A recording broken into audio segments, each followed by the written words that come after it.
پھر آپ میں سے جس کو جو سوال ہو آپ اپنا سوال کر سکتے ہیں۔ عیسائیت، پس منظر، تعارف، یہ چیزیں ہم پڑھیں گے۔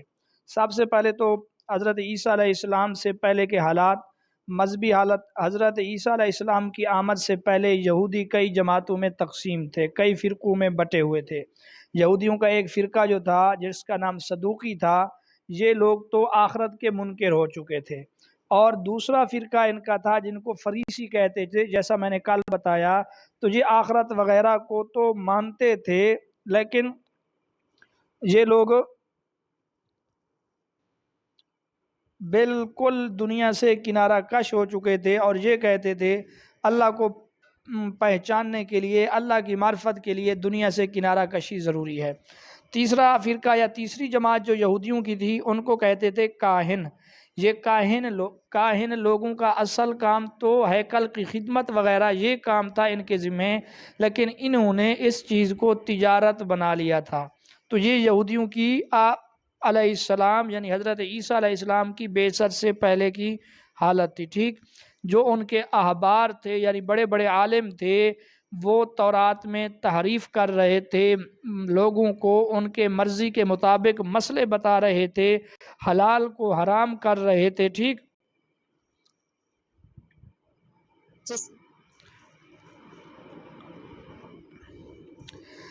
تو اللہ پاک نے اس زمانے میں حضرت عیسیٰ علیہ السلام کو مبعوث کیا۔ یہاں تک بات سمجھ آ گئی؟ حضرت عیسیٰ علیہ السلام کے ماننے والوں کو، حضرت عیسیٰ علیہ السلام کے پیروکاروں کو نصرانی کہا جاتا ہے، ٹھیک ہے۔ ان کو قرآن مجید میں اہل کتاب کا نام بھی دیا گیا۔ اب سوال یہ ہے کہ ان کو نصرانی یا نصارہ کیوں کہتے ہیں؟ تو فلسطین میں ناصرہ نامی گاؤں میں حضرت عیسیٰ علیہ السلام کی پیدائش ہوئی۔ فلسطین میں ناصرہ نامی گاؤں میں حضرت عیسیٰ علیہ السلام کی پیدائش ہوئی، تو اسی ناصرہ کی طرف نسبت کرتے ہوئے ان کو نصارہ، نصرانی وغیرہ کہا جاتا ہے۔ یہ تو تھا ان کا لغوی معنی اور تعریف۔ اصطلاح میں نصرانی، نصارہ ان کو کہا جاتا ہے جو عیسیٰ علیہ السلام کے پیرو ہونے کا دعویٰ کرتے ہیں، یعنی عیسیٰ علیہ السلام کے مرید یا پیروکار ہونے کا دعویٰ کرتے ہیں، اور عیسیٰ علیہ السلام کی لائی ہوئی انجیل اور ان کی شریعت پر عمل کے دعوے دار ہیں، ان کو نصارہ کہتے ہیں۔ اچھا، مطالعہ کرنے سے یہ معلوم ہوتا ہے کہ حضرت عیسیٰ علیہ السلام نسلی اعتبار سے بنی اسرائیل ہی سے تھے، اور اللہ پاک نے ان کو مبعوث بھی بنی اسرائیل ہی میں کیا، کیونکہ بنی اسرائیل کی حالت بہت مذہبی اعتبار سے اور دیگر اعتبار سے خراب ہو چکی تھی، جیسا میں نے پہلے بتایا ہے۔ یوں آپ کہہ سکتے ہیں شریعت عیسوی شریعت موسوی کا تتمہ ہے۔ شریعت عیسوی یعنی عیسیٰ علیہ السلام کی شریعت موسوی کا تتمہ اور تکملہ ہے۔ خود قرآن مجید میں بھی یہ بات مذکور ہے، وَيُعَلِّمُهُ الْكِتَابَ وَالْحِکْمَةَ، کہ اللہ نے ان کو کتاب کی تعلیم دی، حکمت کی تعلیم دی، تورات اور انجیل کی تعلیم دی۔ یہ پس منظر کے بعد اب ہم دوسری طرف چلتے ہیں، عقائد عیسائیت، عیسائیوں کے عقائد کیا ہیں۔ موجودہ عیسائیوں کے عقائد کو ہم 3 حصوں میں تقسیم کر سکتے ہیں۔ نمبر 1 ہے عقیدہ اقانیم ثلاثہ، تثلیث وغیرہ، یہ عقیدہ ہے۔ دوسرا عقیدہ ہے ان کا مصلوبیت کا، اور تیسرا عقیدہ ہے کفارہ یا محاسبہ مسیح وغیرہ، یہ عقیدے ہیں۔ سب سے پہلا عقیدہ جو ہے تثلیث۔ تثلیث کا لغوی معنی 3 ہے۔ تثلیث کا لغوی معنی 3 ہے، اور یہی موجودہ عیسائیت کی بنیاد ہے۔ یاد رکھیں، یہ عقیدہ تثلیث گھڑنے والا، عقیدہ تثلیث کا بانی سینٹ پال یا پولس ہے، ٹھیک ہے۔ عقیدہ تثلیث کا بانی سینٹ پال یا پولس ہے۔ اس کو سول بھی کہتے ہیں، اس کو سول بھی کہتے ہیں، یہودی نام تھا اس کا سول، اور پھر اس نے اپنا نام رکھا ہے پولس، ٹھیک ہے۔ اور سینٹ پال عیسائیوں کے بڑے عالم کو کہتے ہیں۔ اس عقیدے کا حاصل یہ ہے کہ اللہ 3 ہے، نعوذ باللہ، یا اللہ 3 کا تیسرا ہے۔ وہ 3 کون سے ہیں؟ ان میں سے ایک ہے اب، باپ، دوسرا ہے بیٹا، تیسرا ہے روح القدس۔ یہ 3 اقانیم ثلاثہ ہیں، اب، ابن، روح القدس۔ اب باپ ہے، اب سے مراد ان کے نزدیک ذات الہی ہے، اب سے مراد اللہ پاک ہے، ذات الہی ہے، اور وہ کہتے ہیں اب یعنی باپ یہ بیٹے اور روح القدس سے جدا اور علیحدہ ذات ہے، باپ یعنی اب بیٹے اور روح القدس سے علیحدہ ذات ہے، اور روح القدس اور ابن کے لیے منبع یہی ہے، یعنی ذات الہی اصل منبع اور اصل بنیاد ہے۔ لیکن اس کے ساتھ ساتھ یہ بھی یاد رکھیں، وہ کہتے ہیں زمانہ دونوں کا ایک ہے، ایسا نہیں ہے کہ پہلے باپ تھا پھر بیٹا آیا، کہتے ہیں نہیں، زمانہ ان کا ایک ہی ہے، اب اور ابن کا، دونوں ازلی ہیں، دونوں قدیم ہیں، کوئی ایسا زمانہ نہیں گزرا جس میں اب تو تھا ابن نہیں تھا، لیکن پھر بھی اب کی ذات یعنی باپ کی ذات الگ ہے اور ابن کی ذات اور روح القدس کی ذات الگ ہے۔ تو یہ اتنی وضاحت ہے اس میں کہ آپ اس پر کتابیں پڑھ لیں گے پھر بھی ایسا نہ ختم ہونے والا سلسلہ ہے، اتنے اعتراض ہیں جو پی پی ایس سی کے حوالے سے مناسب نہیں ہے۔ دوسرے نمبر پر ہے جو ابن سے مراد وہ کہتے ہیں اللہ کا کلمہ ہے، ابن سے مراد اللہ کا کلمہ ہے، اور اللہ جو ہے جسمانی شکل میں دنیا میں آیا ہے حضرت عیسیٰ کی شکل میں، یہ ان کا عقیدہ ہے۔ یہ بات سمجھ آ گئی۔ تیسرے نمبر پر ہے روح القدس، روح القدس سے مراد وہ کہتے ہیں ابن اب کی یعنی ذات الہی کی صفت حیات اور صفت محبت مراد ہے۔ روح القدس سے کیا مراد ہے؟ اللہ رب العزت کی یا ذات الہی کی حیات اور محبت والی صفت ہے، وہ کہتے ہیں یہ بھی ابن اور ابن کے ساتھ ازلی ہے، یہ بھی ابن اور ابن کے ساتھ ازلی اور دائمی ہے۔ یہ لوگ روح القدس سے جبریل امین مراد لیتے ہیں۔ جی جی۔ عقیدہ تثلیث اس کی تردید قرآن مجید میں تو بالکل واضح ہے، لقد کفر الذین قالوا ان اللہ ثالث ثلاثہ، کہ وہ لوگ کافر ہوئے جنہوں نے کہا اللہ تین کا ایک ہے۔ اسی طرح دوسری جگہ پہ یہ بھی کہا کہ لقد کفر الذین قالوا ان اللہ هو المسیح ابن مریم، جنہوں نے اللہ مسیح بن مریم ہی کو اللہ ٹھہرا دیا، وہ بھی کافر ہیں۔ ایک اور جگہ پہ فرمایا لا تقولوا ثلاثہ انتہوا خیر لکم، تین کہنے سے باز آ جاؤ، ٹھیک ہے۔ یہ تمام باتیں اس پر گواہ ہیں کہ اللہ رب العزت یا اللہ کے تین اجزاء نہیں ہیں، اللہ وحدہ لا شریک ہے۔ تو یہ عقیدہ تثلیث کی تردید ہو گئی ہے قرآن مجید سے۔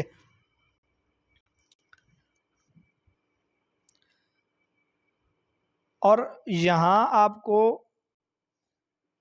یہ بھی بتائیں کہ یہ عقیدہ تثلیث جو ہے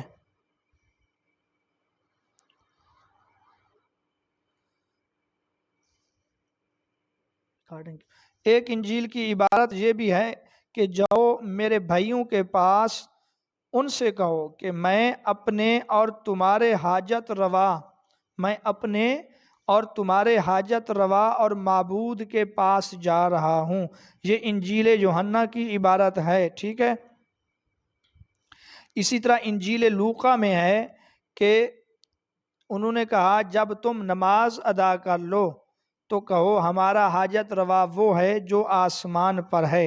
ان تمام چیزوں سے یہ معلوم ہوتا ہے کہ عقیدہ تثلیث جس طرح اس کی تردید قرآن مجید میں کی گئی ہے، اسی طرح عقیدہ تثلیث کا رد ان میں بھی ہے، اناجیل میں بھی ہے۔ جی دوسرا عقیدہ ہے عقیدہ مصلوبیت کا۔ یہ وہ عقیدہ ہے جو یہود اور عیسائیت دونوں کے درمیان مشترک ہے۔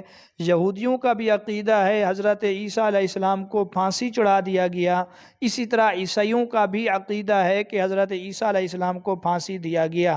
لیکن آگے ان میں فرق یہ ہے، یہودی یہ کہتے ہیں کہ نعوذ باللہ یہ ایک لعنت زدہ موت ہے، پھانسی دینا یہ لعنت زدہ موت ہے۔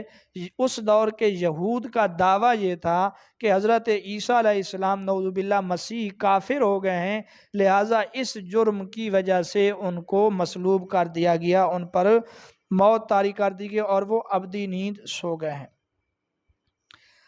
اور اسی چیز کی توجیہ نصارہ دوسرے انداز سے کرتے ہیں. وہ کہتے ہیں بات ٹھیک ہے، حضرت عیسیٰ اور مسیح جو ہیں مصلوب ہو گئے ہیں، ان کو سولی دے دی گئی ہے، لیکن انہوں نے مصلوب ہو کر تمام انسانوں کے گناہوں کا کفارہ ادا کر دیا. جی اب آپ کے ذہنوں میں یہ سوال پیدا ہو رہا ہوگا کہ وہ کون سا گناہ ہے جو تمام انسانوں نے کیا، جس کے کفارہ کے لیے حضرت عیسیٰ سولی پہ چڑھ گئے؟ تو عیسائی اس کا جواب یہ دیتے ہیں کہ تمام بنی نوع انسان کی اس وجہ سے نجات ہوئی کہ حضرت آدم علیہ السلام نے، یہ وہ گناہ ہے، حضرت آدم علیہ السلام نے ممانعت کے باوجود درخت کا پھل کھا کر جو گناہ کیا تھا وہ تمام انسانوں کے سر تھا، اور اللہ کی رحمت سے تمام انسان دور تھے، اور یہ گناہ اللہ کے قہر و غضب کو واجب کر دیتا. اگر عیسیٰ علیہ السلام، اگر مسیح مصلوب نہ ہوتے تو مسیح مصلوب ہو کر سابقہ گناہ کا انہوں نے کفارہ کر دیا ہے. تو یہ عقیدہ تثلیث ہے، اس کی عقیدہ مصلوبیت ہے، اس کی تردید بھی قرآن مجید میں موجود ہے. اب میں ریکارڈنگ روک رہا ہوں، آپ میں سے کسی کو سوال ہو تو آپ وہ پوچھیں.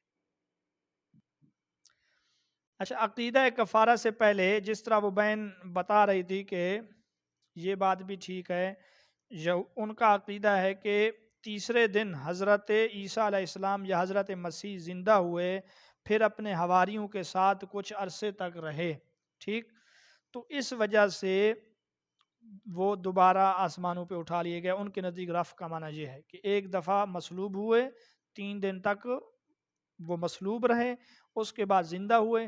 یہی وجہ ہے کہ جس دن ان کو ان کے عقیدے کے مطابق مصلوب کیا گیا وہ جمعے کا دن تھا.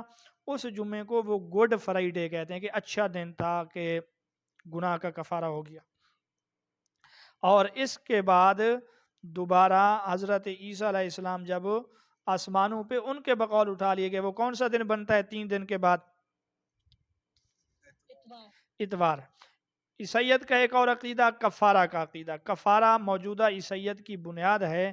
کفارہ کے لغوی معنی ہے ڈھانپنا، چھپانا، ٹھیک ہے، اور کفارہ کا معنی وہی ہے کہ عیسیٰ نے مصلوب ہو کر، مسیح نے صلیب پر اپنی جان دے کر بنی آدم کے گناہوں کو ڈھانپ لیا، چھپا لیا، بنی آدم کے گناہوں کا کفارہ ہو گیا. یہ کن کا عقیدہ ہے؟ عیسائیوں کا. اور یہ عقیدہ موجودہ عیسائیت کے لیے جان کی حیثیت رکھتی ہے، یعنی اس عقیدے کی بنیاد یہی ہے.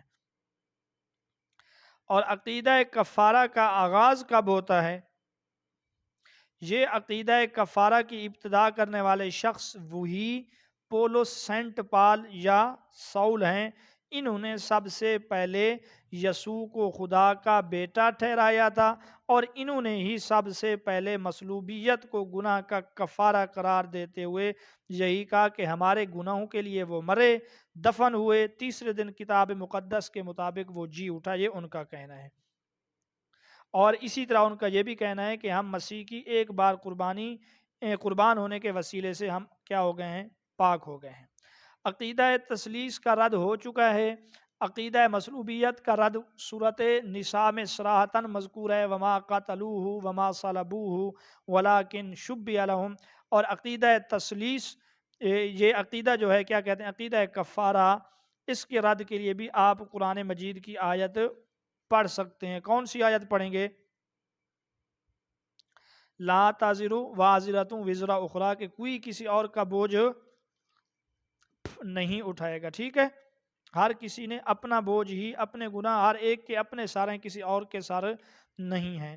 اور دوسری بات، یہ بات بھی دین اسلام اور فطرت کے خلاف ہے کہ ایک بچہ پیدائشی طور پہ گناہ گار ہو. یاد رکھیں، کوئی بھی پیدائشی طور پہ گناہ گار نہیں ہوتا. کل مولود یولد علی الفطرہ، ہر بچہ فطرت اسلام پر پیدا ہوتا ہے. اور ان کے اس عقیدے کے مطابق ہر بچہ کیا پیدا ہوگا؟ گناہ گار پیدا ہوگا.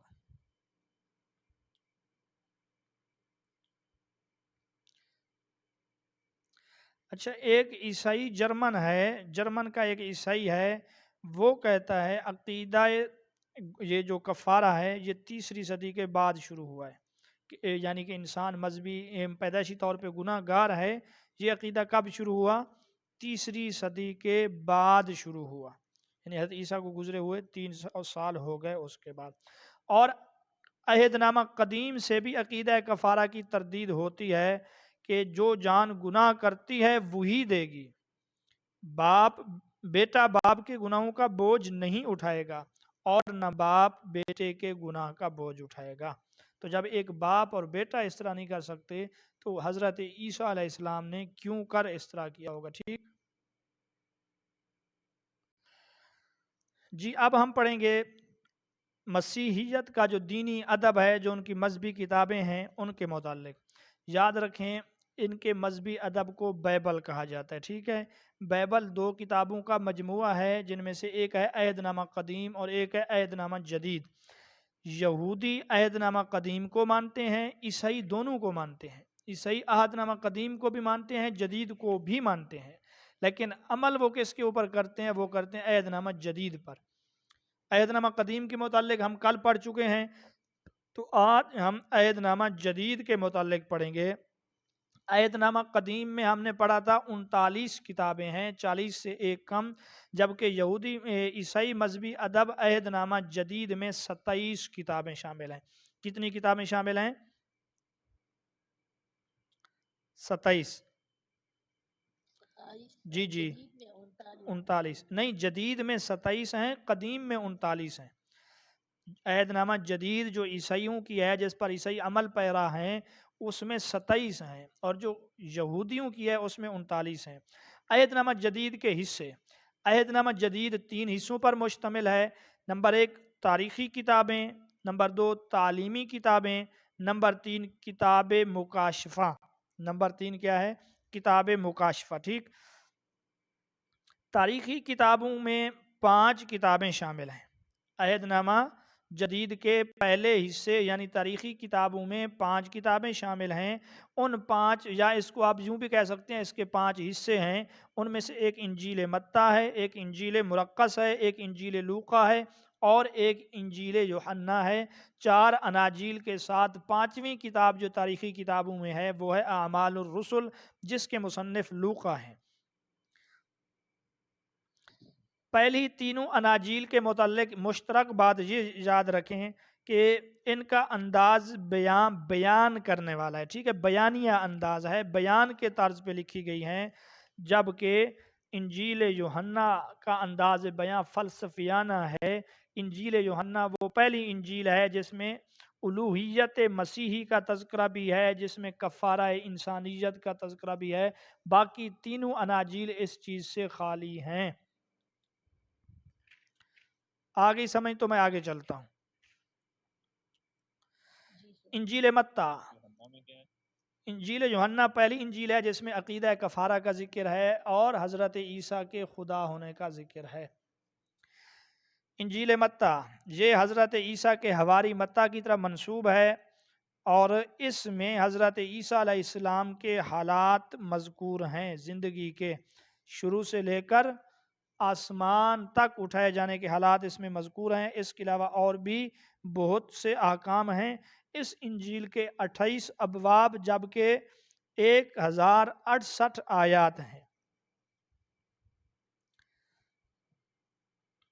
اور عیسائی عقیدہ کے مطابق یہ قدیم ترین انجیل ہے، ٹھیک۔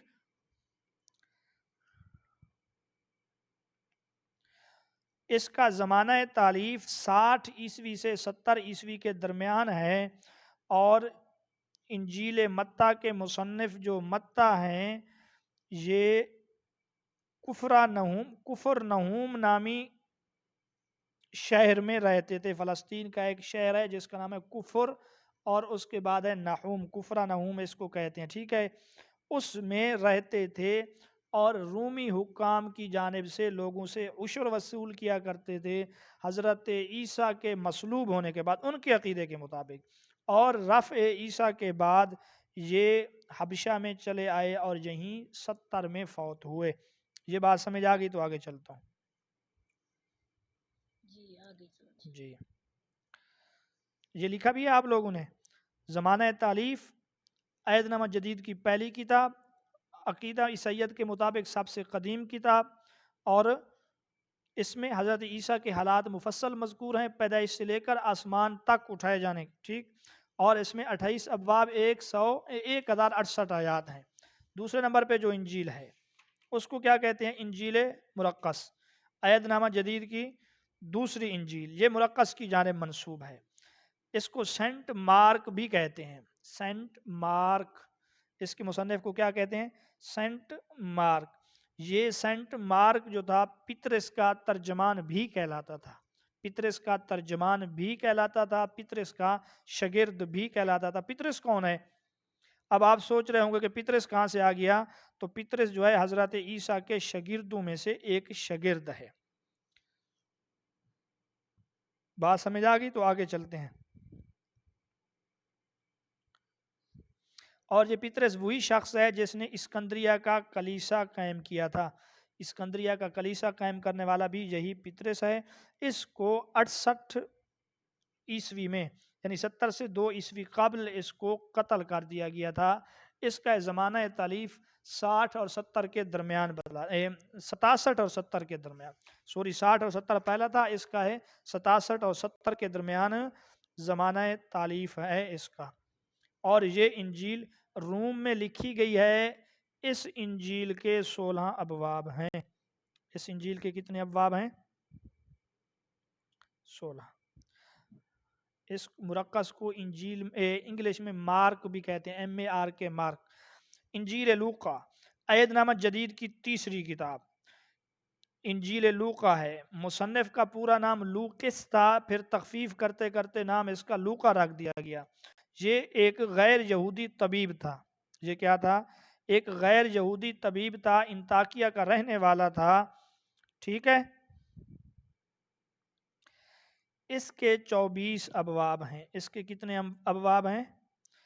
اس کا زمانہ تالیف 60 اور 70 کے درمیان ہے۔ اس کا زمانہ تالیف کب ہے؟ 60 اور 70 کے درمیان ہے، اور یہ خود بھی 70 میں فوت ہوا تھا، ٹھیک۔ اور لوقا جو اعمال الرسل ہے اس کے مصنف بھی یہی ہے۔ آگے چلیں سوال جی۔ سر، جیسا آپ نے بتایا نا کہ مرکز جو ہے یہی پتر ہے، یہی سارے اسلام کے شاگرد ہوتے ہیں، اور اس نے جو کتاب لکھی ہے 70 اور 50 کے درمیان، 67 اور 70 کے درمیان، 67 اور 70، جی۔ تو انہوں نے فوراً سارے اسلام کو چلے جانے کے بعد فوراً انجیل میں تحریف کر دی۔ تحریفیں تو بعد میں ہوتی رہی میری بہن، اب یہ تو نہیں معلوم کہ واقعتاً وہی تعریف ہے، وہی انجیل ہے جو مرقس نے لکھا ہے، یا بعد میں اس میں تبدیلیاں ہوتی رہ گئی ہیں، ٹھیک۔ اور یہ بھی تو 67 میں حضرت 67 بھی حضرت عیسیٰ علیہ السلام کے مطلب پیدائش کے 67 سال بعد۔ ہمارا عقیدہ تو یہ ہے کہ ان کو 33 سال کی عمر میں آسمانوں پہ اٹھا لیا گیا تھا، ٹھیک۔ تو ممکن ہے انہوں نے اپنے زمانے کے مطابق ٹھیک لکھی ہوں، بعد میں ان میں تبدیلیاں پیدا ہو گئی ہوں۔ اس بات کی کیا دلیل ہے کہ یہ جو ہمارے ہاتھ میں آج انجیل لوقا ہے یہ وہی ہے جو لوقا نے لکھی تھی، ٹھیک ہے۔ بات سمجھ آ گئی؟ تو آگے چلتے ہیں۔ عہد نامہ جدید میں آخری کتاب ہے انجیل یوحنا، چوتھی کتاب ہے، اور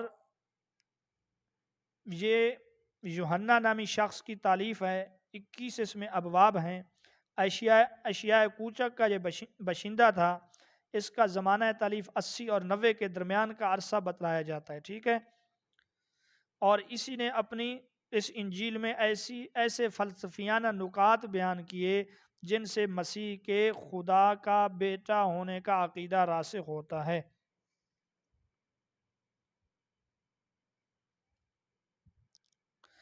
اور اس میں یونانی فلسفہ کے گہرے اثرات پائے جاتے ہیں۔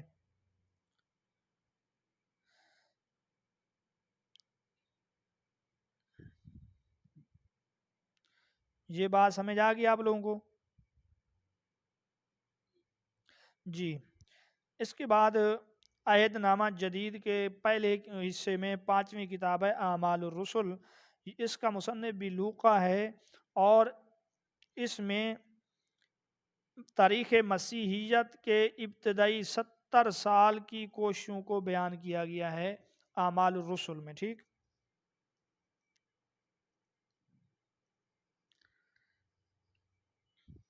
رسولوں کے اعمال، یہ بات سمجھ آ گئی تو آگے چلتے ہیں۔ عہد نامہ جدید کا دوسرا حصہ تھا تعلیمی کتابیں۔ تعلیمی کتابوں سے مراد ہیں خطوط، یعنی وہ حصہ جو خطوط پر مشتمل تھا جو مسیحی مبلغین نے اس دور میں اپنے علاقوں کے سرکردہ لوگوں کی طرف لکھے تھے، ٹھیک ہے، ان کو تعلیمی کتابیں کہا جاتا ہے۔ ان خطوط کی کل تعداد 21 ہے، ان خطوط کی کل تعداد 21 ہے، اور ان میں سے 14 خطوط سینٹ پال کی طرف منسوب ہیں، وہی جس نے یہ عقیدہ وغیرہ گھڑے تھے، ٹھیک، اور یوحنا کی طرف 3 خطوط منسوب ہیں، اور پٹرس کی طرف 2، اور ایک خط یعقوب کی طرف اور ایک خط یہودا کی طرف منسوب ہے۔ آگے یہ بات سمجھ، کل 21 خطوط ہیں، ان میں سے 14 کس کی طرف ہیں؟ سینٹ پال یا پولس کی طرف منسوب ہیں کہ 14 اس کے خط ہیں۔ یوحنا کی طرف کتنے منسوب ہیں؟ 3 منسوب ہیں، شاباش۔ پٹرس کی طرف کتنے منسوب ہیں؟ 2۔ پٹرس کی طرف کتنے؟ 2 ہیں، اور یعقوب اور یہودا کی طرف ایک ایک خط منسوب ہے، یہ کل 21، اور پیچھے ہم نے بیان کی ہیں 5، 21 اور 5 کتنے ہو گئے؟ 26۔ اب آخری کتاب عہد نامہ جدید کی وہ ہے کتاب مکاشفہ۔ کتاب مکاشفہ یہ آپ کہہ سکتے ہیں عیسائیوں کے تصوف کی کتاب ہے۔ اس کے مصنف یوحنا ہے، اس کا انداز صوفیانہ ہے۔ اس کے مصنف کون ہے؟ یوحنا ہے، وہی جو انجیل یوحنا کا مصنف ہے۔ اس میں وہ تمام عقائد ہیں جن کو رومن کیتھولک نے اپنایا تھا، اس میں وہ تمام عقائد ہیں جن کو رومن کیتھولک نے اپنایا۔ اس کا زمانہ تالیف 68 اور 95 کے درمیان کہا جاتا ہے۔ اس کا زمانہ تالیف 68 سے 95 کے درمیان کہا جاتا ہے۔ تو عہد نامہ جدید کی یہ 27 کتابیں جو معتبر ہیں، ان کو 325 عیسوی میں نیکیا کی جو کونسل منعقد ہوئی اس نے ان کو مستند قرار دیا۔ اس کے علاوہ کئی خطوط کو، کئی اناجیل کو رد کر دیا گیا۔ جی، اب ہم پڑھیں گے عیسائیت کے اس چیز کے متعلق کہ پاپائیت کیا ہے اور پروٹسٹنٹ کیا ہے۔ تو یاد رکھیں، عیسائیت کو سب سے پہلے جس نے سرکاری مذہب کا درجہ دیا وہ تھا قسطنطین، اس کا نام تھا، جو روما کا شہنشاہ تھا۔ روما کا شہنشاہ یا روم کا شہنشاہ آپ کہہ سکتے ہیں، اس نے سرکاری مذہب قرار دیا عیسائیت کو، جس کا نام تھا قسطنطین۔ یوں عیسائیت دنیاوی اور مذہبی لحاظ سے جمع ہو گئے اور حکومت روما مقدس بن گئی، کیونکہ انہوں نے عیسائی مذہب کو سرکاری مذہب قرار دیا۔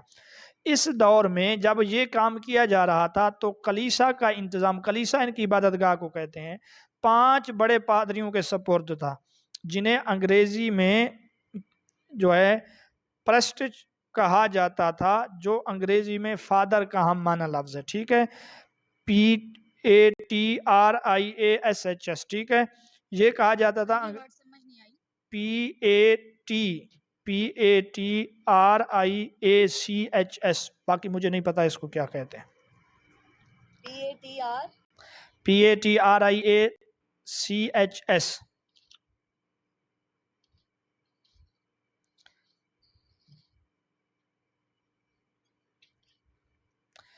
یہ بات سمجھ آ گئی؟ اچھا، اس دور میں کلیسا 2 تھے، ایک مغرب میں جو کلیسا تھا وہ روم کا تھا، اور مشرق میں جو کلیسا تھا وہ قسطنطنیہ کا تھا۔ اب ہر ایک کا آپس میں جھگڑا ہوا۔ جھگڑا کس بات پہ ہوا کہ جب وہ پطرس اور پولس یہ فوت ہوئے، جو عیسائیوں کے بڑے وہ سمجھے جاتے ہیں، عالم سمجھے جاتے ہیں، پولس نے سارے عقیدے گھڑے ہیں، ان کی وفات ہوئی روم میں۔ یہ روم میں فوت ہوئے تو روما والوں نے کہا کہ عیسائیت کے علم بردار اور اصل ہم ہی ہیں، کیونکہ بڑے بڑے جو ہمارے رہنما ہیں وہ یہیں پہ فوت ہوئے۔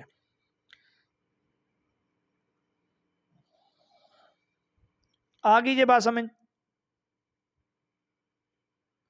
اور قسطنطنیہ والے سمجھتے تھے کہ ہم ہی اس کے بڑے ہیں، کیونکہ اب حکومت ہمارے پاس ہے۔ نہیں، ڈیٹ کا نہیں پتا، یہ بہرحال اس زمانے میں ہے، کوئی 500 عیسوی کے زمانے کی بات ہے یہ۔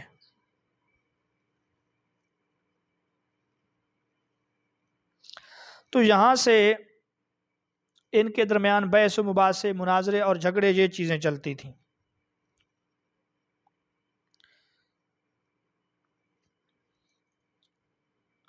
آگے جی، وجہ اختلاف مذاہب کے تعبیر میں بھی اختلاف کیا کرتے تھے، اور سیادت کے متعلق بھی ان کا اختلاف تھا۔ وہ کہتے تھے کہ ہمیں بڑا ہونا چاہیے کیونکہ پطرس اور پولس روم میں فوت ہوئے ہیں، اور یہ قسطنطنین والے کہتے تھے کہ ہمیں ہونا چاہیے کیونکہ اب سرکاری مذہب بھی ہم نے اس کو قرار دیا، اور اس وقت حکومت میں بھی ہم ہیں، لہذا مذہب کے علم بردار بھی ہم ہوں گے اس چیز میں۔ اور پھر دونوں کی زبانیں بھی علیحدہ علیحدہ تھیں۔ رومی زبان جو تھی کلیسا میں لاطینی تھی، اور قسطنطنیہ میں جو زبان تھی وہ یونانی تھی۔ اب زبانوں کی تعبیر کی وجہ سے بھی مسائل کے تعبیر میں اختلاف آ جاتا ہے، تو یہ اختلاف ہوتے ہوتے اس قدر پھیل گئے کہ وہ دونوں علیحدہ ہو گئے۔ ٹھیک، اس کے بعد کلیسا نے انتہائی مظالم لوگوں پر شروع کر دیے، اور کلیسا نے ایک عدالت تفتیش کے نام سے شروع کی، جس میں لوگوں کے ساتھ انتہائی ظلم، جبر، تشدد والا معاملہ ہوتا۔ ٹھیک ہے، اور وہ عدالت جس کو چاہتے سزا دیتے، اس سزا کے خلاف کوئی اپیل بھی نہیں کر سکتا تھا۔ بڑے بڑے لوگ اس عدالت کے بھینٹ چڑھ گئے، حتیٰ کہ گلیلیو جس نے دوربین ایجاد کی تھی، جو سائنسدان تھا، وہ بھی ان عدالتوں کے فتووں کی بھینٹ چڑھ گیا۔ اسی طرح اٹلی کا ایک اور مشہور سائنسدان تھا، اس کو بھی اسی جرم میں آگ کے حوالے کر دیا گیا۔ اس کے ساتھ ساتھ انہوں نے مغفرت کے دستاویزات بھی بیچنے شروع کر دیے کہ بھئی اتنے پیسے دو اپنا یہ گناہ بخشوا لو، اتنے پیسے دو اپنا یہ گناہ بخشوا لو۔ ٹھیک ہے، تو دستاویز مغفرت بانٹنے شروع کر دیے۔ کس نے؟ اس دور میں تھا پوپ اربن دوم۔ پوپ اربن دوم، اس نے یہ مغفرت کے دستاویز بانٹنے شروع کیے اور صلیبی جنگوں کو ہوا دی، اور اس کے لیے چندہ اس نے جمع کیا۔ آگئی بات سمجھ؟ اسقاط حمل، چوری، عفیفہ کی عصمت دری، یہاں تک کہ انہوں نے یہ بھی کہہ دیا تھا کہ 12 پنس کے عوض، پنس کو ان کا پیسہ ہے، ٹھیک ہے، 12 پنس کے عوض تم اپنے باپ کی روح کو جہنم سے نکلوا سکتے ہو۔ اس دور میں ایک شخص اٹھتا ہے جس کا نام ہے مارٹن لوتھر۔ جرمنی میں پیدا ہوا 1482 میں۔ کب پیدا ہوا؟ 1482 میں۔ سقوط غرناطہ سے 10 سال پہلے، سقوط غرناطہ ہے 1492 عیسوی میں، تو یہ سقوط غرناطہ سے 10 سال پہلے پیدا ہوتا ہے مارٹن لوتھر جرمنی میں۔ والدین نہایت غریب ہیں، اس کے والدین کان کن تھے۔ اس نے تعلیم حاصل کی ہے مذہبی ذہانت کا کہتے ہیں یہ عالم تھا اس کا۔ 25 سال کی عمر میں وٹنبرگ یونیورسٹی ہے، بہت بڑی یونیورسٹی، وہاں پہ یہ مذہبی معلم کے عہدے پر فیض ہوا، اور اس کے دماغ میں پاپائیت کے خلاف خیالات آتے۔ بالآخر اس نے ایک مرتبہ ہمت کر کے کیا کیا، اس نے ایک عیسائی پادری تھا جس کا نام تھا جان ٹیٹزیل، جان ٹیٹزیل، TETZEL، جان ٹیٹزیل، جس کے پاس دستاویز مغفرت کی ایجنسی تھی، اس نے ایجنسی بنائی ہوئی تھی۔ اس نے اس کو مناظرہ کی دعوت دی، اور لوتھر نے 95 ایسے نظریات تحریر کیے۔ کتنے؟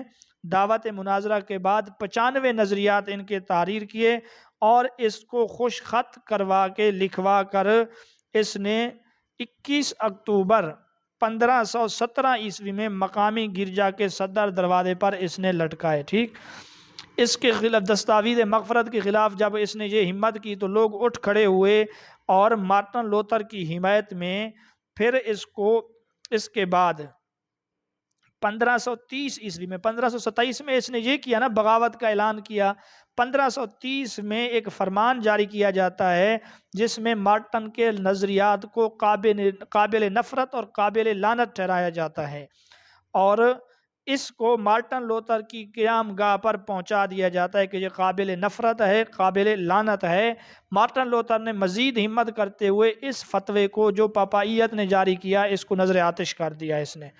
پھر اس کے بعد ان کو پادریوں کے ایک اجلاس میں طلب کیا گیا، اور پادریوں کا مشورہ یہ تھا کہ یہ ڈر سے آئے گا نہیں، اور ہماری واہ واہ ہو جائے گی کہ دیکھو یہ نہیں آیا، یہ جھوٹا تھا، لیکن اس نے جانا منظور کیا، یہ خطرے کے باوجود وہاں پہنچ گیا، ٹھیک ہے۔ تو وہاں اس کے خلاف فیصلہ یہی ہونا تھا کہ اس کو نظر آتش کیا جائے گا، لیکن اس کی بات لوگوں تک پہنچ چکی تھی اور یہ اپنی محنت مکمل کر چکا تھا، چنانچہ جوش انتقام سے بچانے کے لیے کثیر تعداد میں لوگ وہاں جمع ہوئے اور اس کو پاپائیت کے فیصلے سے چھڑا کر لے گئے۔ پھر یہ 1 سال تک ایک قلعے میں ڈر کر چھپا رہا، ٹھیک۔ یہیں سے پروٹسٹنٹ فرقے کی بنیاد ہوتی ہے۔ پروٹسٹنٹ کا معنی ہے احتجاجی، باغی، ٹھیک ہے، چونکہ انہوں نے احتجاج کیا تھا پاپائیت کے خلاف اور اس نظام کے خلاف بغاوت کرنے والے تھے، ان کو پروٹسٹنٹ احتجاجی کہا جاتا ہے، اور یہ رومن کیتھولک گرجے سے الگ ہو گئے۔ جی مطلب گیلیلیو وغیرہ کا جتنے دوربین ایجاد کیا، جی جی تو دوربین جب ایجاد ہوا تو وہ 1610 میں ہوا تھا۔ جی جی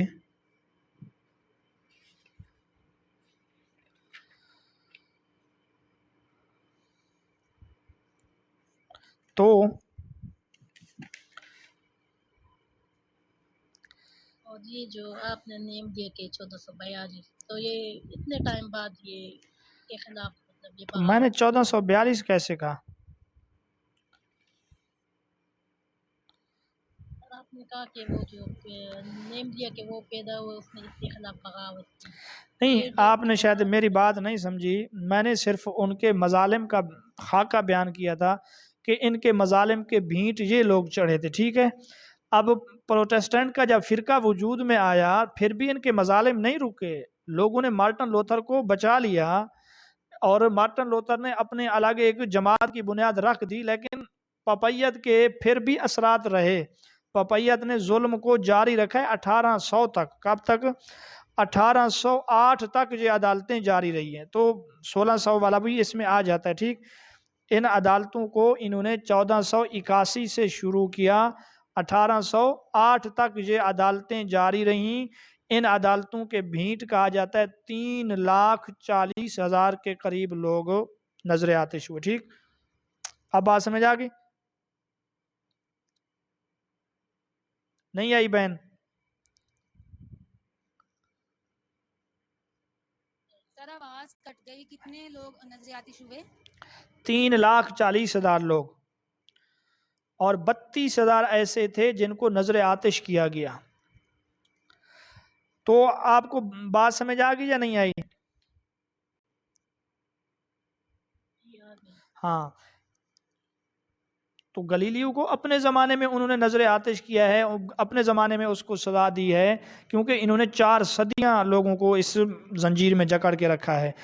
جی، اور کسی کو کوئی سوال؟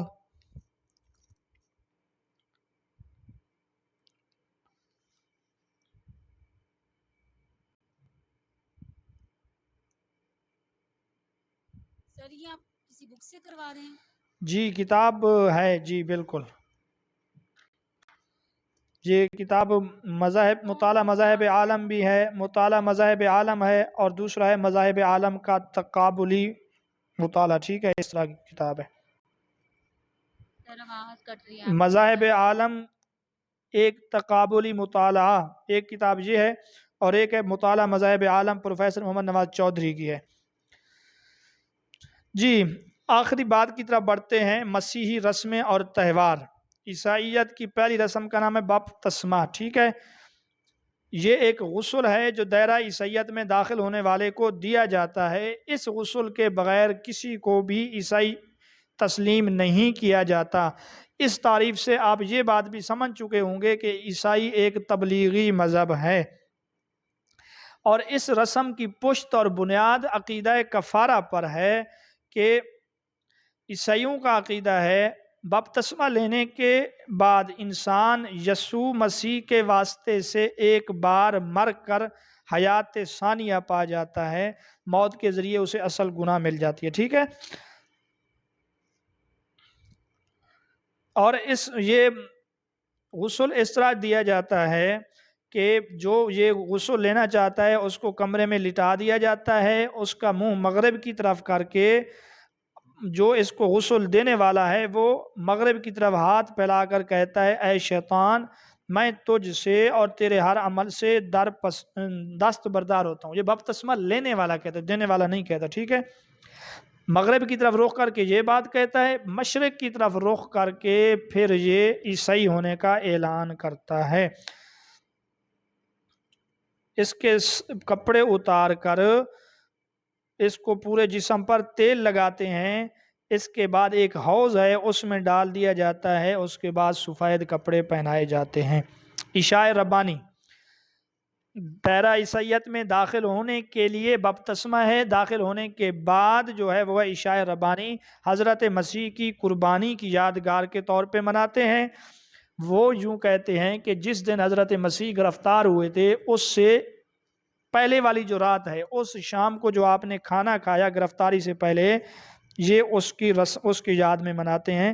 اور ساتھ میں یہ بھی کہتے ہیں کہ انہوں نے روٹی کے ٹکڑے توڑ کر اپنے حواریوں کو دیے اور یہ کہا، لو کھاؤ، یہ میرا بدن ہے. پھر جو پیالہ ملا شکر تھا یا اس میں جو چیز تھا اس کے بارے میں کہا کہ اس کو پیو کیونکہ یہ میرا خون ہے. اب یہ کیا کہتے ہیں، اس رسم میں یہودی عیسائی روٹی اور شراب کو حاضرین میں تقسیم کرتے ہیں. کہتے ہیں روٹی مسیح کا بدن بن جاتی ہے اور شراب مسیح کا خون بن جاتا ہے. تیسرا رسم ہے ان کا تیوہار. تیوہار کو آپ اتوار بھی کہتے ہیں. اتوار ویسے عیسائیوں کے نزدیک مقدس ہے اور یہ دن وہ گرجا میں کہلاتے ہیں. یاد رکھیں اتوار یونانیوں کے نزدیک بھی مقدس ہے. یونانی وہ جو سورج دیوتا کے لیے انہوں نے اتوار کا دن مقرر کیا تھا اور انہوں نے اس کا نام سنڈے رکھا تھا. ٹھیک ہے. بہرحال یہ بھی عیسائیوں نے انہی سے لیا ہے. یونانی جو لوگ عیسائی ہوئے تھے نا یونانی، اس کے دور میں کیا کہتے ہیں، سینٹ پال کے دور میں، اب ان کو خوش کرنے کے لیے اس نے اتوار والے دن یہ رسم جاری کر دی ہے. اور کرسمس کی رسم بہت مشہور ہے، 25 دسمبر کو ولادت مسیح کے طور پہ مناتے ہیں. یہ بھی رومی مشرکوں کی یادگار کا دن تھا. پہلا اتوار یونانیوں کا، یہ رومیوں کا. انہیں خوش کرنے کی خاطر انہوں نے بھی 25 دسمبر کو میلاد مسیح کے طور پہ منا لیا. حالانکہ روایات سے جو معلوم ہوتا ہے، تاریخی باتوں سے جو معلوم ہوتا ہے، اس کے مطابق مسیح کی ولادت گرمیوں میں ہوئی تھی. مسیح کی ولادت کس مہینے میں لکھی ہوئی تھی؟ گرمی کے مہینے میں. اور پھر وہی ایسٹر کا تہوار جو ہے وہ 21 مارچ کو حضرت مسیح کے مر کر دوبارہ زندہ ہونے کی یاد میں مناتے ہیں. 21 مارچ کو ایرانی بھی مناتے ہیں، ان کے نوروز کا دن ہے. اسی طرح دیگر لوگ بھی 21 مارچ کے تہوار کو مناتے ہیں. تو یہ تھا ان کے تہواروں کے متعلق. اور پروٹسٹنٹ اور اس کے علاوہ جو رومن چرچ وغیرہ ان کے متعلق کچھ ہم نے بتایا ہے. اب آپ کو بتاتے ہیں آخری بات، عیسائیوں کے بڑے فرقے. عیسائیوں کے مذہبی لحاظ سے کئی فرقے ہیں. ان میں سے ایک فرقے کو نصرانی یا ایبونی فرقہ کہتے ہیں. نصرانی یا ایبونی، الف یہ با ونون ایوبی کی طرح ہے، لیکن ایوبی میں یا پہلے ہے، یہاں آپ نے ابونی کرنا ہے. الف کے بعد با ڈالنی ہے، با کے بعد یا پھر وہ. یہ ابتدا میں سب یہودی تھے اور حضرت مسیح نے خود ان کو اپنی آنکھوں سے دیکھا تھا. یہ مسکین اور غریب تھے. ابین کا معنی بھی مسکین اور غریب ہے. ٹھیک. یہ ایک فرقہ ہے جو سینٹ پال کو ملحد سمجھتے ہیں. سینٹ پال کو بے دین اور ملحد سمجھتے ہیں. ٹھیک. باقی کفارہ کے یہ لوگ بھی قائل تھے. ٹھیک. ہفتے اور اتوار یہ دونوں دن کام نہیں کرتے تھے. اس طرح ایک اور فرقہ ہے آریوسی فرقہ. اس کا بانی آریوس نامی شخص تھا، لیبیا کا رہنے والا تھا، اسکندریہ میں پادری تھا. آریوسی فرقہ، اس کا بانی آریوس تھا، لیبیا کا رہائشی، اسکندریہ کا پادری. اس نے اقانیم ثلاثہ میں بیٹا جو ہے اس کے متعلق یہ کہا کہ یہ الوہیت کے درجے پر فیض نہیں ہے. کیا کہا؟ بیٹا جو ہے یہ الوہیت کے درجے پہ فیض نہیں ہے. اسی طرح بیٹا پیدائش سے پہلے معدوم تھا، موجود نہیں تھا. یعنی ایسا زمانہ تھا جس میں اللہ تھا لیکن بیٹا نہیں تھا.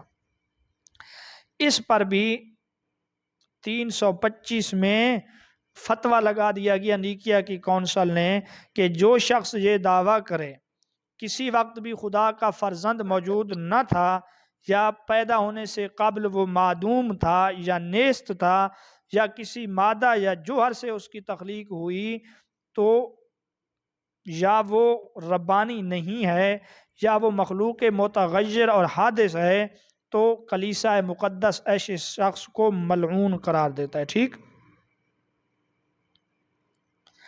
اور دوسری کونسل ان کی منعقد ہوتی ہے قسطنطنیہ میں. پہلی کونسل کہاں منعقد ہوئی؟ نیکیا میں.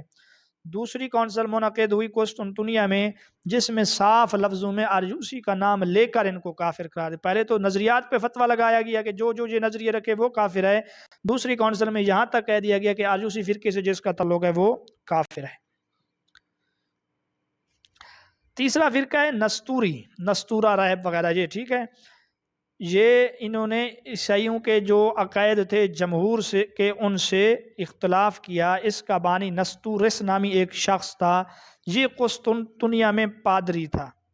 اس فرقے نے حضرت مسیح کی بشریت پر زور دیا ہے. اس نے کس چیز پر زور دیا ہے؟ بشریت پر. اور اس نے الوہیت وغیرہ کا بھی انکار کیا. اس بیچارے کو 439 عیسوی میں، کب؟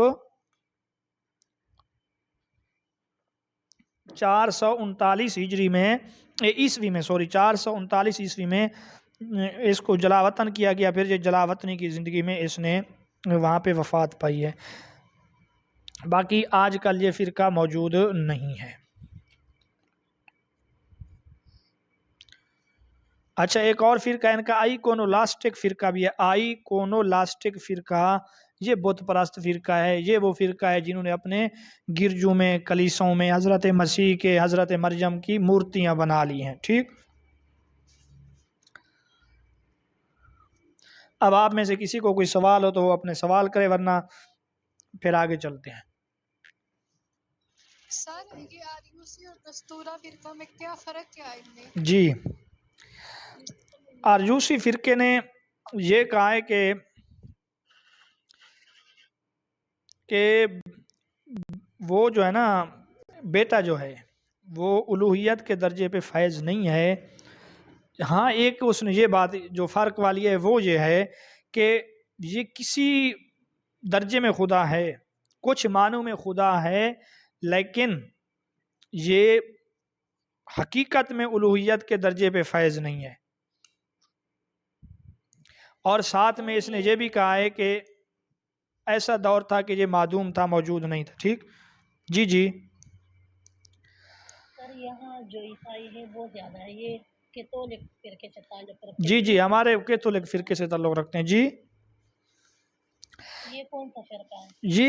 یہ وہی مارٹن لوتھر، پروٹسٹنٹ، کیتھولک، وہ اس طرح ہیں. باقی یہ ان میں چھوٹے فرقے ہیں. جس طرح ہمارے ہاں اہل سنت ایک فرقہ ہے.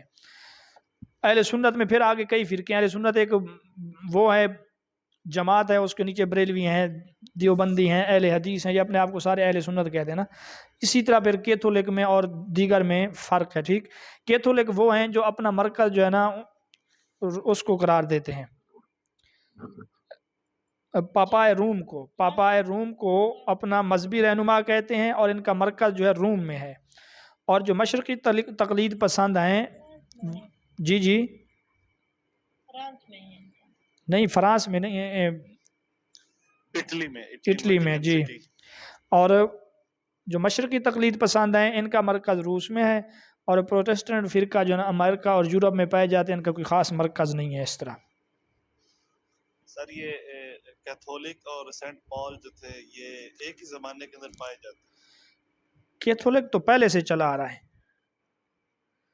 تو یہ سینٹ پال درمیان میں کہاں سے آتا ہے؟ سینٹ پال آتا ہے جب پاپائیت نے جو ہے نا ظلم و ستم کا بازار گرم کر رکھا تھا، حتیٰ کہ پاپائیت اتنا طاقتور ہو چکا تھا کہ روم اور اس علاقوں میں وزیر اعظم اور بادشاہ بھی اس کی مرضی سے وہ ہوتے تھے. ٹھیک ہے. تب اس نے بغاوت کا اعلان کیا تھا، اور انہوں نے بخشش کے پروانے بیچنے شروع کر دیے. اتنے پیسے دو، فلاں گناہ معاف کرواؤ، اتنے پیسے دو. تو اس نے کہا یہ تو دین مسیحی کی شکل ہی بگاڑ کے رکھ دیا تم نے. جی جی. سر یہ پہلے کیتھولک تھا، اس کے بعد سینٹ پال آیا، اس نے جدید عیسائیت کی بنیاد رکھی، اور اس کے بعد پھر یہ مارٹن لوتھر آیا. جی جی. سینٹ پال نے کیتھولک کی مخالفت کی اور پھر مارٹن لوتھر نے پھر سینٹ پال کی مخالفت کی. دیکھیے کیتھولک جو ہے، سینٹ پال جو تھا نا، اس نے جدید عیسائیت کی بنیاد رکھنے والا جو ہے یہ سینٹ پال ہے، ٹھیک ہے. پھر مارٹن نے اس کی مخالفت نہیں کی ہے. مارٹن نے یہ کہا ہے کہ مارٹن کے دور میں جو پاپائیت کا نظام تھا، مارٹن نے کہا یہ اصل دین سے ہٹ چکے ہیں. اصل دین سے کیا ہو چکے ہیں؟ ہٹ چکے ہیں. اس نے مذہبی ان کو فراموش کر دیا ہے. تو اس دور میں جو ان کے پادری تھے ان کے خلاف اس نے بغاوت کی ہے.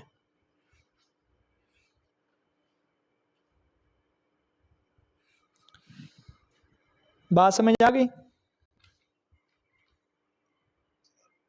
گزارا ہو گیا ہے. گزارا ہو گیا. اچھا سر یہ عید تہوار جو ہے نا، یہ کس خوشی میں یہ لوگ مناتے ہیں؟ جی بھائی اس کا کوئی جواب دے. 21 مارچ کو جب مناتے ہیں. یہ حضرت عیسیٰ علیہ السلام کی وہ جو مصلوبیت کے بعد دوبارہ پیدائش کی خوشی میں مناتے ہیں. 19 مارچ وہ کہتے ہیں حضرت عیسیٰ علیہ السلام کو مصلوب کیا گیا تھا، پھر تیسرے دن وہ دوبارہ زندہ ہو گئے تھے، اور وہ تیسرا دن 21 مارچ بنتا ہے، اتوار کے دن تھا. سر جی سر یہ جو مطلب ہم نے یہی پتہ پڑا نا کہ جو سب سے مطلب شروع سے جو فرقہ چلا آ رہا ہے نا، وہ ان کا کیتھولک فرقہ ہے، جس کے جو ہے مذہبی پیشوا پاپائے روم ہے اور اس کی بیسکس جو ہے وہ اٹلی ہے. جی پھر ہم نے یہ پڑھا کہ مطلب درمیان میں ایک سینٹ پال اٹھا اور اس کو لگا کہ یہ پاپا جو اس نے یہ تھوڑا سا پاپائیت میں جو اسے لگا کہ یہ چیزیں انہوں نے ایڈ کر دی ہیں، یہ صحیح نہیں ہے، تو اس نے ایک اپنا ہی ایک کام اس نے شروع کر دیا. اس کا ایک اپنا معاملہ آ گیا.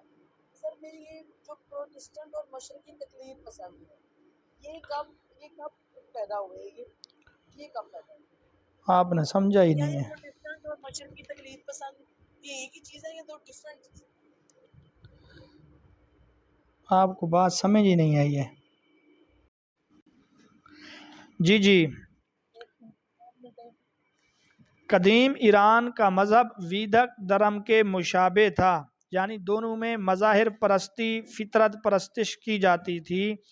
دونوں لوگ دیوتاؤں اور دیویوں کی پوجا کیا کرتے تھے. یہ بات سمجھ آ گئی؟ جس طرح ویدک ادب میں اگنی دیوتا آگ کے دیوتا کو کہتے ہیں، آگ کی تعظیم کرتے ہیں، اسی طرح ایرانیوں میں بھی آگ کی پرستش وغیرہ کی جاتی تھی. ٹھیک ہے. وہ دیوتاؤں کی قربانی دیتے وقت ایک آگ جلاتے تھے اور قربان گاہ کے نزدیک گھاس کو پاک کیا جاتا تھا اور اس پر ایک سوم رس جھڑکا جاتا تھا. یہ کوئی بھنگ وغیرہ کی طرح کا کوئی پودا ہوتا ہے. ٹھیک ہے. زرتشت کے آنے سے پہلے ایرانیوں میں چند خوبیاں بھی تھیں. ان میں سے ایک خوبی یہ ہے، کہتے تھے کہ ایرانی لوگ جھوٹ سے نفرت کرتے تھے. اسی طرح مقروض ہونے سے بھی یہ لوگ نفرت کیا کرتے تھے، کیونکہ وہ کہتے تھے مقروض جب آپ ہو جائیں گے تو کسی نہ کسی موقع پہ لازمی آپ کو جھوٹ بولنا پڑے گا. آپ کے پاس پیسے موجود ہیں پھر بھی واپس نہیں کر رہے ہو، تو یہ گویا کہ عملی طور پہ ایک جھوٹ ہے. ایرانیوں کا قدیم پیغمبر زرتشت کو تسلیم کیا جاتا ہے. کہا جاتا ہے کہ زرتشت ایران کے قدیم پیغمبر ہیں. ان کا زمانہ کون سا ہے، اس کے متعلق کافی روایات موجود ہیں. ٹھیک ہے. بعض کہتے ہیں ان کا زمانہ 660 قبل مسیح سے شروع ہو کر 583 قبل مسیح تک ہے. آ جاتے ہیں کہ یہ زرتشت لفظ کیا ہے، اس کا معنی کیا ہے. کہتے ہیں یہ ایک یونانی زبان کا لفظ ہے جس کے معنی ہیں بڑا پادری، دستور، اسی طرح اونٹوں والا بوڑھا. اسی طرح اس کا معنی روحانی رہنما بھی ہے. بہرحال یہ اس کے معنی ہیں بڑا پادری، دستور، اونٹوں والا بوڑھا یا روحانی رہنما. یہ زرتشت کہاں پر پیدا ہوا؟ کہتے ہیں ایران کا ایک علاقہ ہے جس کا نام ہے میڈیا یا بختریا. میڈیا یا بختریا، وہاں پر یہ پیدا ہوا. اس کا باپ جو تھا وہ تھا پورو مشاسپ، پیوا پو ریوا رو میم شین الف شا، پورو مشاسپ. یہ ایک زمیندار تھا، اس کے گھر میں پیدا ہوا. اس کی والدہ کا نام تھا دھدھو. ٹھیک ہے. زرتشت کا جو خاندان تھا یہ جادوگروں اور پروہتوں پر مشتمل تھا، جبکہ بعض لوگ یہ کہتے ہیں زرتشت رے کے قریب پیدا ہوا. رے ایران کا ایک مشہور شہر ہے، اور یہ بھی اس کی پیدائش کے متعلق کہا جاتا ہے پیدائش سے پہلے اس کے باپ نے شراب پی لی تو فرشتوں نے اس کو خوشخبری سنائی اور یوں زرتشت پیدا ہوا. اور یہ بھی کہا جاتا ہے زرتشت کے پیدائش سے پہلے کچھ ایسے معجزات ظہور پذیر ہوئے کہ خطرہ ہوا مجوسیوں کا مذہب زوال پذیر ہو جائے گا، جس کی وجہ سے انہوں نے بچوں کو قتل بھی کیا. زرتشت پیدا ہو چکا ہے، بڑے معجزات ظہور ہو چکے ہیں. زرتشت کا استاد جو شروع میں مقرر کیا گیا، عربی زبان میں اس کو اتالیق کہتے ہیں. بچپن میں اس دور میں لوگوں کو ایک استاد کے حوالے کر دیا کرتے تھے جو تعلیم و تربیت وغیرہ، اس کو اتالیق کہتے ہیں. تو زرتشت کے استاد تھے حکیم بزاں کرزل. حکیم بزاں کرزل اس کا استاد ہے. 15 برس کی عمر میں روحانی رسم ان کی ادا کی گئی. پھر اس نے ملک کے دانشوروں سے، مسافروں سے، تاجروں سے وغیرہ وغیرہ ان سے جو ہے نا اس نے بہت کچھ سیکھا ہے، معلومات جمع کی ہیں. بہرحال جو یہاں پہ یاد رکھنے کی بات ہے وہ یہ ہے کہ اس کے شروع کے استاد جو ہیں وہ ہیں حکیم بزاں کرز. زرتشت جب جوان ہوا تو خدمت خلق کے کارنامے بھی سر انجام دیتا تھا، سوچ و بچار کا عادی بھی تھا. چنانچہ کہتے ہیں یہ ایک پہاڑ میں گوشہ نشین ہوا اور ان کے سامنے جو سب سے بڑا مسئلہ تھا وہ یہ تھا کہ انسان مصیبتوں کا شکار کیوں ہوتے ہیں. تو یہ اس سوچ و بچار میں رہا. ایک دن غروب آفتاب کا وقت تھا. غروب آفتاب کا منظر جب اس نے دیکھا تو یہ اچھل پڑا. اس نے کہا مسئلہ حل ہو گیا ہے. وہ اس نتیجے پر اس سے پہنچا کہ روشنی اور اندھیرا، جس طرح دن روشنی اور اندھیرے میں بٹا ہوا ہے، اسی طرح دنیا بھی نیک اور بد میں تقسیم ہے. آگے سمجھ. اور پھر اس نے یہ کہا کہ ابھی نیکی کو ہی برقرار رکھا جائے، بدی کو ختم کر دیں. تو اس نے سوچا کہ دن اور رات کو بدلنا ممکن نہیں ہے، اپنا وقت ہے، دن ہے، رات ہے. اسی طرح نیکی اور بدی ان کا وجود ہمیشہ کے لیے رہے گا. ان کو اس طرح کنورٹ کرنا ممکن نہیں ہے کہ ہم بدی کو نیکی میں تبدیل کر دیں. اس طرح اس نے کہا دیکھیں اندھیرا اور روشنی الگ چیزیں ہیں. اس سے نتیجہ اس نے نکالا کہ خیر کا خدا بھی الگ ہوگا، شر کا خدا بھی الگ ہوگا. خیر کے خدا کو اس نے نام دیا اہور مزدا کا یا یزداں کا. اہور مزدا بھی کہتے ہیں، یزداں بھی کہتے ہیں. اور دوسرا خدا شر کو اس نے نام دیا اینگرا مینیو کا یا آہرمن کا. اس طرح سے پورے مذہب کی بنیاد سنویت پر رکھی گئی ہے. یہ بات سمجھ آ گئی. اور کچھ لوگ اس چیز سے مخالفت کرتے ہوئے یہ کہتے ہیں مذہب زرتشت کی تعلیم توحید کی تعلیم تھی، یہ چیزیں بعد میں پیدا ہوئیں. اور زرتشت جس پہاڑ پر پناہ گزین یا گوشہ نشین رہتا تھا اس پہاڑ کا نام ہے سیال دف. سین یلف لا. سیال جس طرح ایک قوم ہے اور اس کے ساتھ آپ نے دال اور فے کو ملا دینا ہے، سیال دف بن جاتا ہے. یہ وہ پہاڑ ہے جہاں پہ اس کو معرفت حاصل ہوئی تھی. آپ میں سے کسی کو کوئی سوال ہو تو ٹھیک، نہیں تو آگے چلتے ہیں.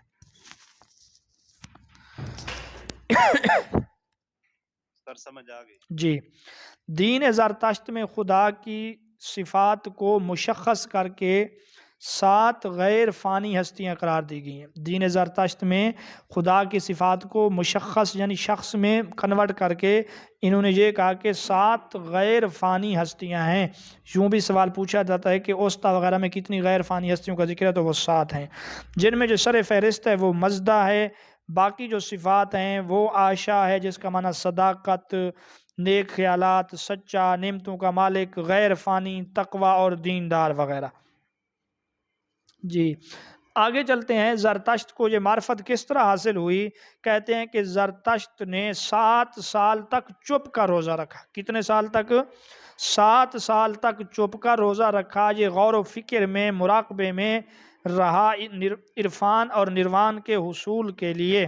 یہ صحراؤں میں بھی بھٹکتا رہا اور اس نے 25 سال کی عمر میں گھر کو، ماں باپ کو، 3 بیویاں اور بچوں کو چھوڑا، اور 30 سال کی عمر میں اس کو دریا ہے ایک، اس کا نام ہے دریائے دینیا، دریائے دینیا، دال یہ نون یہ الف جا، دریائے دینیا کے کنارے ایک مضبوط اور قوی ہیکل اس کے سامنے ظاہر ہوئی، جس کی طاقت انسانوں سے 9 گنا بڑی تھی۔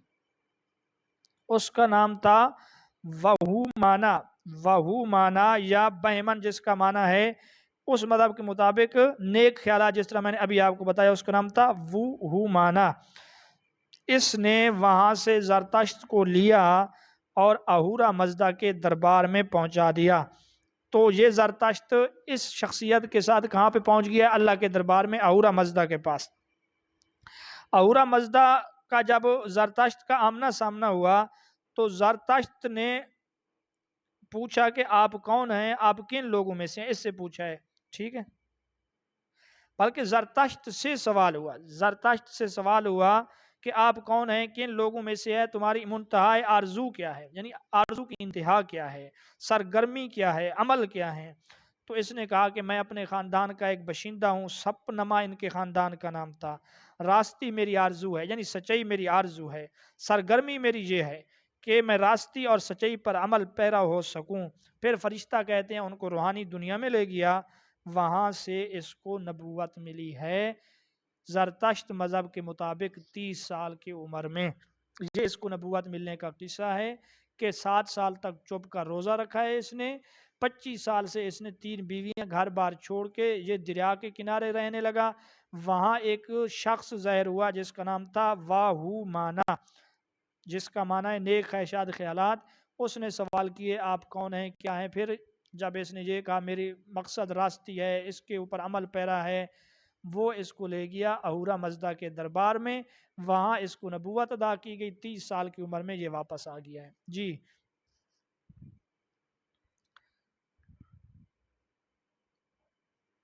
آگے چلیں، یہ بات سمجھ آ گئی تو سر نماز کا ٹائم ہو گیا ہے۔ ٹھیک ہے جی۔